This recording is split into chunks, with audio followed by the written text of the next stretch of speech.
the next thing we're going to go over are these deformers. And these are something that I wish I would have learned how to use correctly like earlier on in my career, because I would try to do a lot of things manually and making models that I could have just done really easily with these deformers. So I'm going to show you how to use these deformers. So let's take a cube and let's give it 2 segments in all the axes, and then we'll rescale it like this. So the way you use the deformers, you would get a polygonal object. Let's go ahead and make this editable. And let's first try this bend deformer. So you can see it has parameters here, but on its own it doesn't do anything, because it's kind of the opposite of those generators where we were putting the polygonal object in the generator. We want to put this deformer in the polygonal object.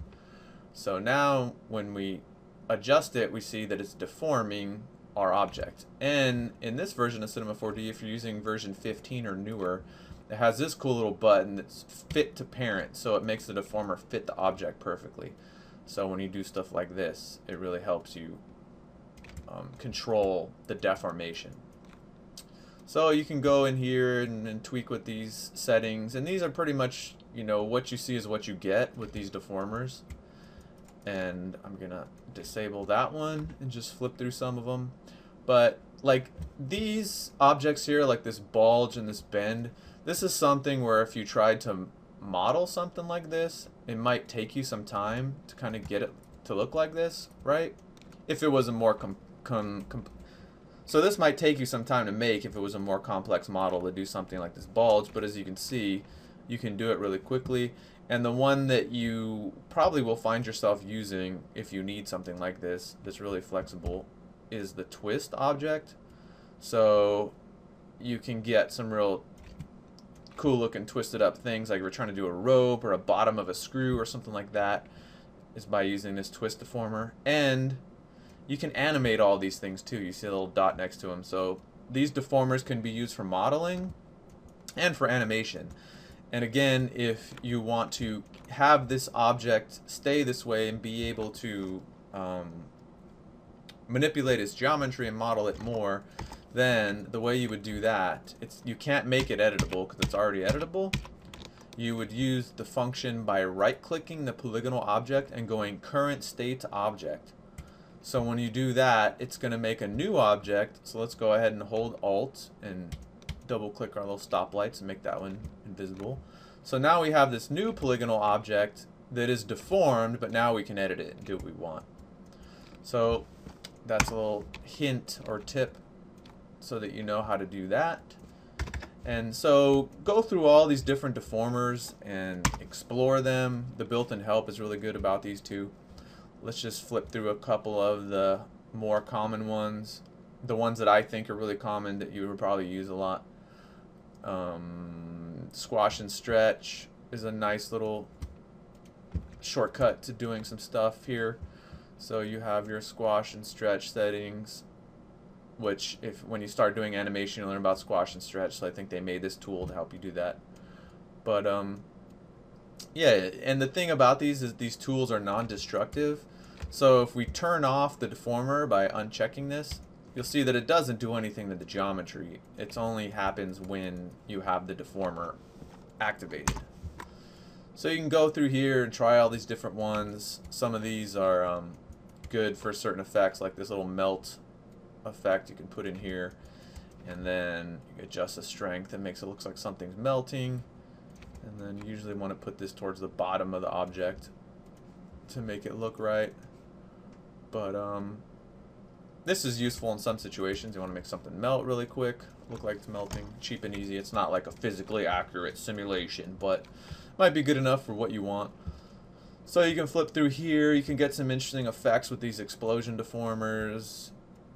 And I don't use these to actually blow things up, but I was using them to get really interesting looks by having very small amounts of this explosion deformer, just to make it look like things were separated. Do stuff like this with different types of geometry. But if you wanted just a really quick and dirty explosive looking thing, you can animate that. Side deformer, like all these deformers, can be used for modeling and animation. We'll flip through a couple of these other ones. This one's really handy for animation. When you get into animation, I'll just show you how to use it because it's kind of fun to use. So,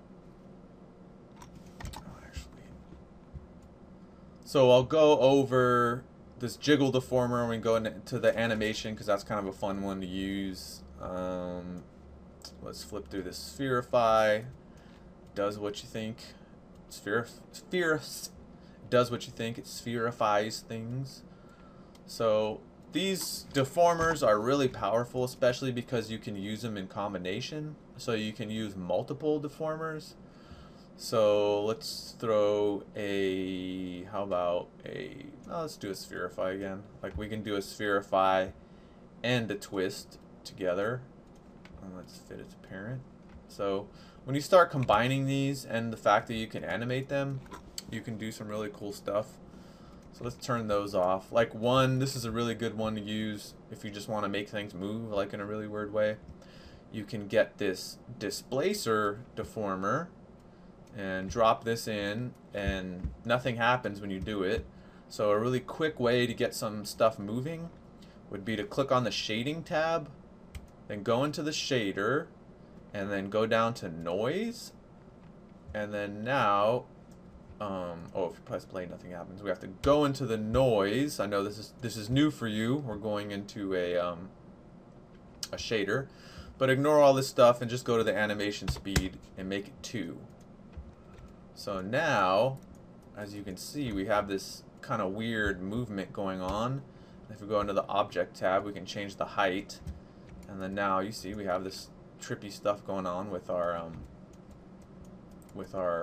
cube, or what was a cube. And then you can screw around with these different settings to make it look different. But the displacement deformer, so if you want like undulating skin or you just wanted something to move like really weird, you can do some cool stuff with the displacement deformer.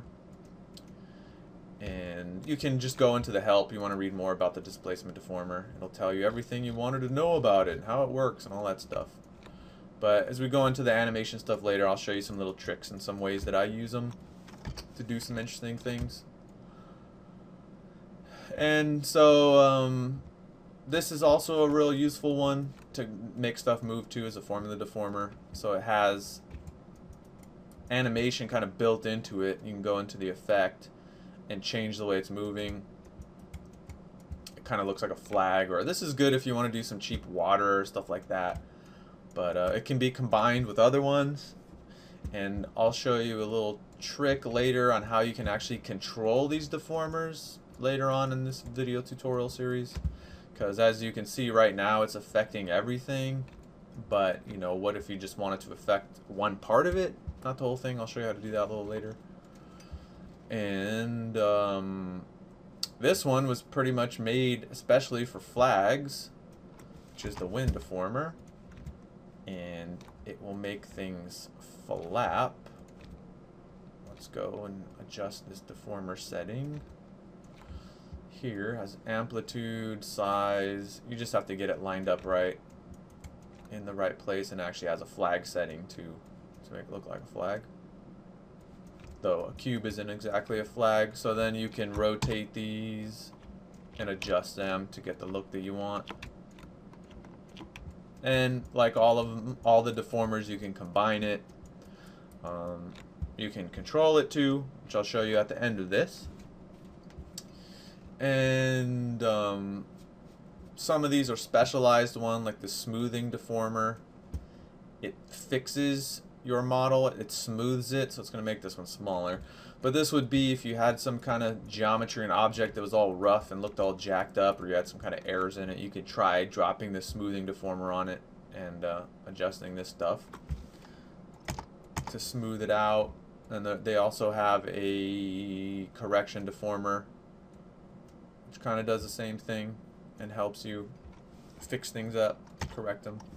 So I didn't go over all of them. I'll go over some of the other ones later and some more advanced stuff, but just go ahead and drop all these on, see what they do, adjust them, and just, you know how to use them. Drop them inside of an object to deform them, and see if you can get your models, or models that you're trying to make, or that you're first starting with, by using the primitives, adjusting their parameters, throwing some deformers in there, adjusting there, and just be creative and check out the different thing.